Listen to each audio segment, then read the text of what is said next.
Hello everyone, it's me again, Her Majesty, back with another video, so thank you for tuning in. And today we have Queen's Chat with a beautiful and local guest to mine, my good old neighbor, Sikeza Fowlks. Thank you so much for having me on here today. My name is Sikeza Fowlks, and I'm based in San Jose. Currently just represented at Miss California USA East San Jose, and really excited to be here. This is such a great opportunity. Awesome. And could you let everybody know like what your placement was? Because for some people, this is their first time seeing you. Yeah, so at Miss California USA 2024, I placed as 4th runner-up within the top 5. Which is incredible, you guys. Like, California is one of the most competitive states. What is your background? So background is a term I coined. It's basically you're Black, but like, what's your background? Yeah, so my background, one, I am Black, given that my dad is Black, his family has roots in Arkansas, but primarily the Bay Area. We got a lot of family in Fresno, so all my NorCal people, hey. And for my mom, she's actually from Fiji, and her roots come from India. So her great-grandparents were taken from India, brought to Fiji to work the sugarcane fields, and then when she was about 14 or so, she came here to the States. So I am Black and Indo-Fijian, and lucky enough to be born in the Bay Area of California. How did you first get into pageantry? So I jumped into Miss California USA in 2022. I was looking for something to put my spark into at the time, and the pageantry just seemed like a good step into that. I had wanted to do it when I was younger, but didn't know how to get into it.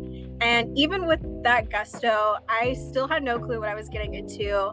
And I caught the pageant bug after that and just kept going. Oh my gosh, does that mean that the first time I met you, that was your first pageant ever? Yes.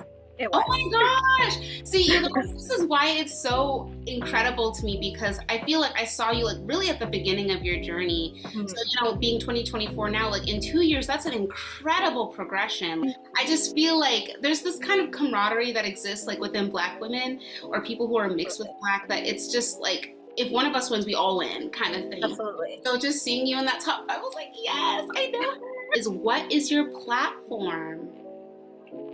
So I always stand up for mental health. I had my own struggles as a teenager, and with that combined with just the struggles of being Black and then also not having a whole lot too on top of it, it was important for me to become someone else who someone with similar struggles could rely on. And so I just graduated with my master's in counseling about 2 months ago. And congratulations. Just going to keep pushing my work as a counselor and creating programming in the community. So that's really what it's all about for me, is how do we take care of the minds of our youth. What is your favorite part of pageantry? I was very socially self-conscious. I was very aware of what other people thought about me. I didn't have a whole lot of other Black peers to relate to, or other Indo-Fijian peers to relate to. And so pageantry became an outlet for me to practice taking up space, because it's so important, coming from a diverse group, to know that regardless of wherever room you step into, you belong there. But it's a skill that requires that practice to assert yourself, and pageantry gave me just that. One or both parents not being from this country, they bring their own cultures with them. At least for me, like being from parents of a third world country, children were more so to be seen and not heard. So there was a lot of just being present, but having to hold myself back a lot. And pageantry has done something for me in that area as well, and giving me a place to speak my mind and speak my voice, and not only represent who I am as an individual, but also my community, because you know, you never know who's watching you and who you might inspire. So that's something really special as well. What is the biggest lesson pageantry has taught you? It's taking up that space. For someone that's prone to being socially anxious and worried about what others say, pageantry has taught me that with time, you can use the strategies to overcome any fear that comes up in a moment, and that's going to help me regardless of whatever I do in the rest of my life. Because social anxiety is a lot of things we all might struggle with to some degree, especially with comparison culture. And so having the gift of pageantry to practice putting yourself out there has been really meaningful for me. What do you say to people that don't really understand pageantry, or they see it as misogynistic or shallow. Like, what is your go-to comeback when people come with sentiments like that? Because I'm sure you've endured that. So what do you say to them? I treat pageantry like an endeavor or a sport or any other interest. And right now, women are constantly under a microscope anyway. So, to all of those who are kind of unsure about pageantry, I ask you, have you ever wanted to do something that made you happy? And have you ever wanted to do that thing without thinking too much about what other people say? Because in pageantry, it takes a lot of guts to go and do that, especially with all of the misconceptions people have around like it being shallow or pageant women filling certain stereotypes.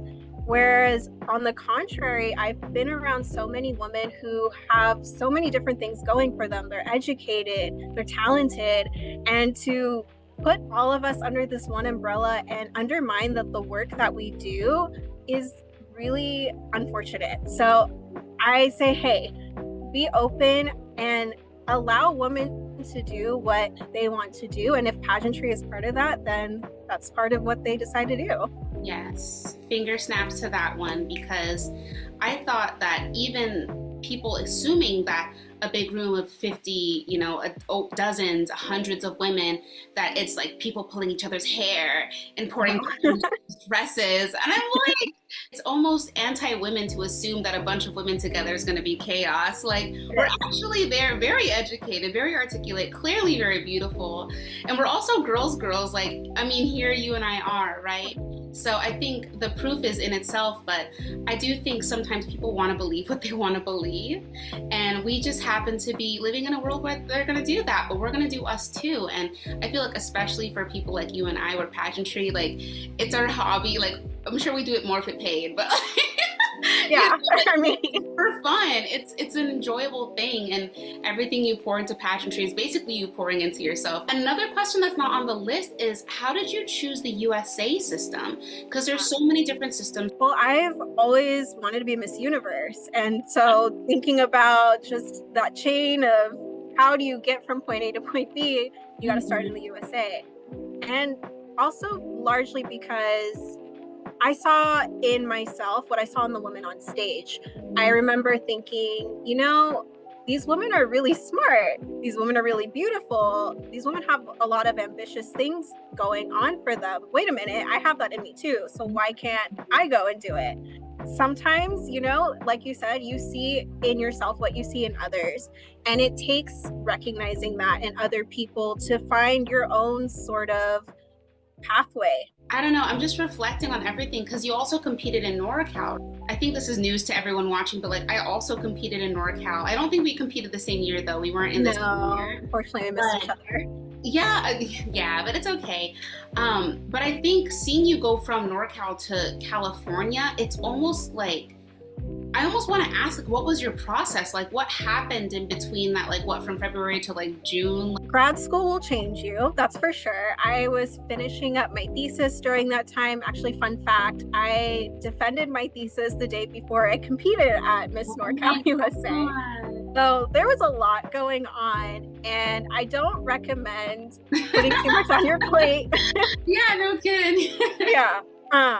However, completing my thesis, that's outside of pageantry, but that process really showed me, hey, if you want to do something, you can do it, but it's a process and you got to stay with it. Mm-hmm. And I'm very much someone of the mind that you always have to stay ready, because you never know what door is going to open for you. You never know what opportunities will come your way. So between NorCal and California, it really was just sticking to the process, sticking to what I knew was going to make me feel the most prepared. I love that mindset. Just being ready, staying ready so you don't have to get ready, being open to what the universe has to show you, and always staying optimistic that things are working out all the time, even if you don't see it. Because that's so much of the process too. Just keeping the hope, keeping the faith, the faith in yourself, I think is really the key of it all. And I think it's hard sometimes not to put our worth in where we're placed. So do you have any advice for anyone who maybe is nervous to compete because they want to score high, but they're kind of scared? Like, do you have any advice for anyone? You have to believe in yourself. And I struggled with this in the months leading up to California, because there's so much room for doubt. And at the same time, as much room there is for doubt, we have to create the room for the belief in ourselves. And so really taking a look in the mirror, that was hard for me to do too. And just accepting yourself as you are. I think for a lot of people right now, we hear this rhetoric around self-love. And I argue that it's really not easy to jump from feeling uncertain to self-love. So rather than jumping there, start with self-acceptance. And that means looking at the good and the bad and the ugly and taking it as it is and not shaming yourself for it. So recognizing your faults and your strengths and just knowing yourself in that foundational sense will go a long way to when competition time comes, because no one else can tell you who you are at the end of the day. I think it's great to see the work pay off. And what I would add to that too is there will be times you don't get that firm head nod. And so again, going back to accepting the things you can and can't do and really being okay with it. It's hard. It's super hard, but really being okay with it, because you might not, I didn't walk away with a crown. I still walked away knowing who I am and knowing that my story is my story and no one else can take that for me. Who's this? Oh my gosh, a guest star. This is Lucky. Hi, Lucky. So cute. Oh my gosh. We're talking about crazy situations that happen before a really important day.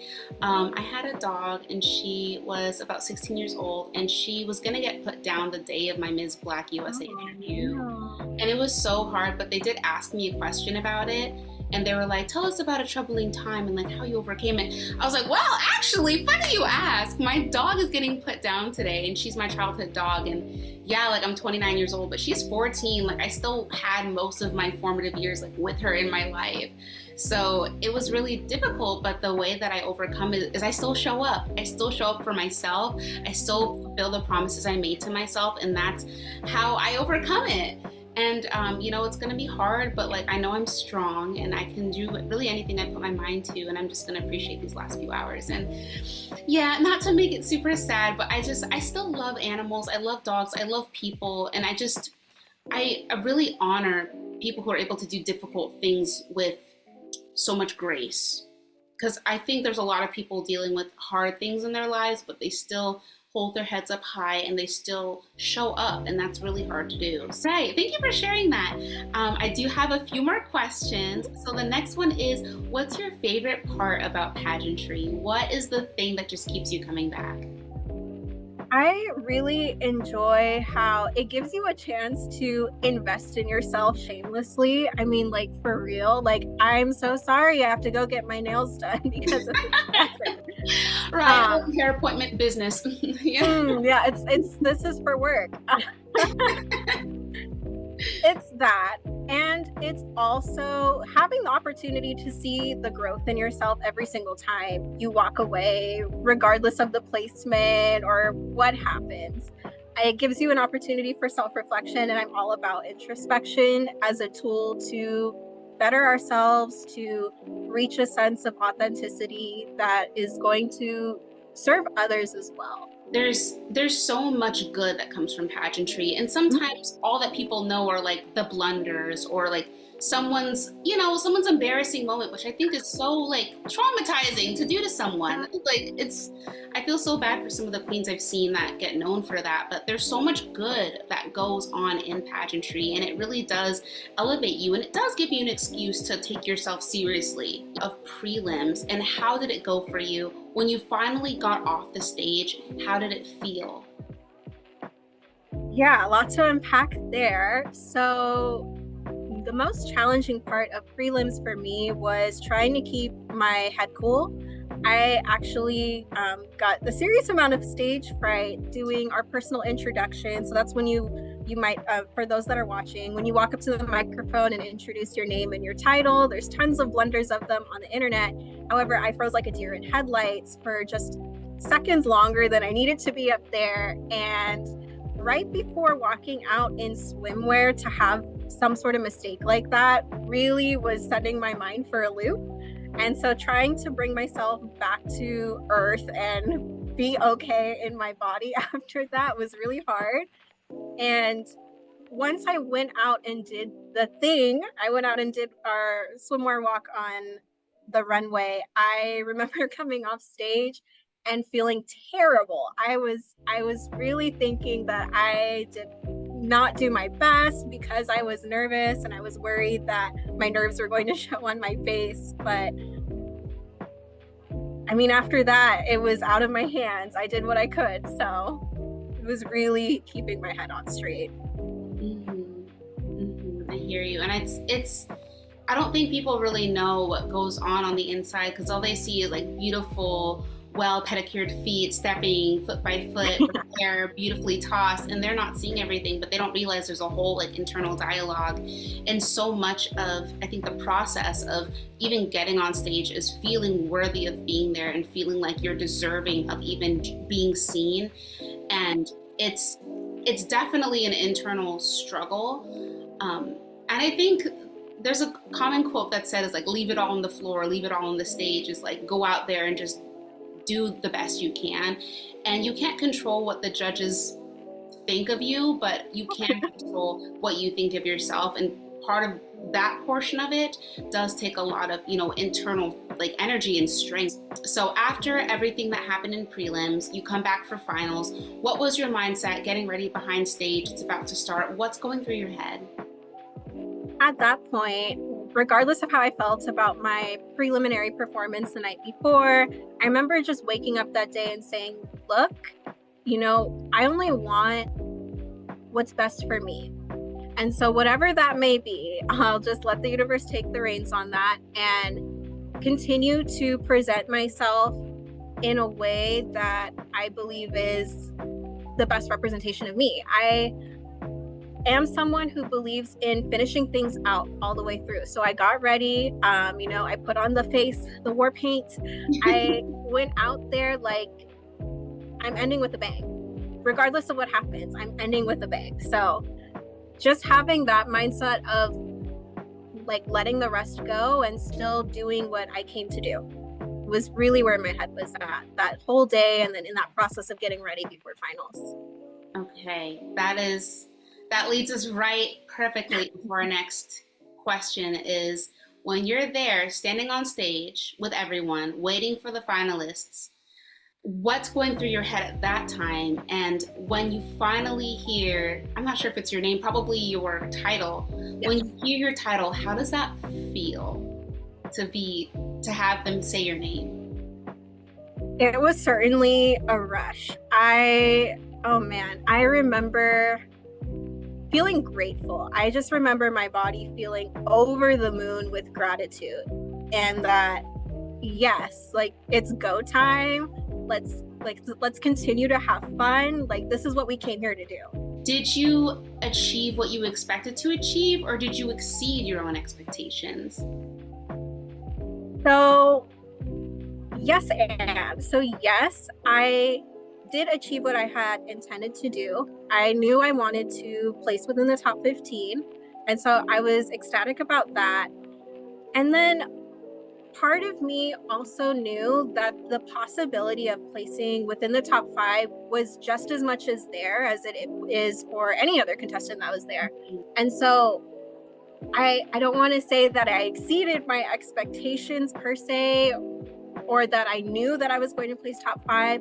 I, again, always only want what's best for me, and I knew that that was a possibility. So it's a bit of both. Like, yes, I was surprised, and also not so much.